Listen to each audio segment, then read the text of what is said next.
তুমি আল্লাহর ভয়ে জেনা বাদ দিলা, আল্লাহর কাছেই চাইলা, ধৈর্য আল্লাহর জন্যই ধরলা, আশা আল্লাহর কাছেই করো, তিনি কি তোমাকে ফেরাবে?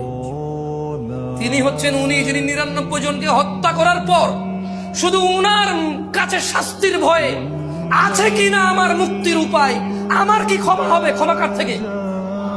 তাহলে ওই যে বনি ইসরায়েলের ঘটনা, ও ৯৯টা মানুষকে মারার পর কার কাছে ক্ষমার জন্য? ক্ষমা হবে কিনা ব্যাকুল হয়ে গেছে। কার কাছের জন্য? আল্লাহ থেকে। ওকে যাদেরকে মেরে ফেলছে তাদের কাছের জন্য। ও তো টেনশন করতেছে যে আমাকে কি মাফ করবে কেউ, আল্লাহ কি আসে যে আমাকে মাফ করবে, বা আমার কি ক্ষমা হবে? ৯৯টা মারার পরও কি ক্ষমা পাবো আমি? আল্লাহ কি ওর জন্য জমিনকে কাছে করে দেয়নি? এই মাটি তুমি এক চুল নাড়তে পারবা? এই জমিন তুমি এক চুল নাড়তে পারবা?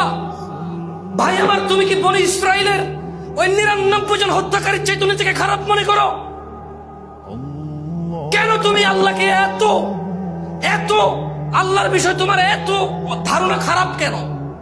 তুমি যে বলছো লা তাকনাতু মির রাহমাতিল্লাহ, আল্লাহর দয়া থেকে নিরাশ হবা না।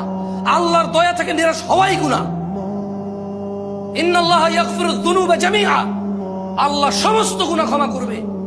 ইন্নাহু হুয়াল গফুরুর রাহিম।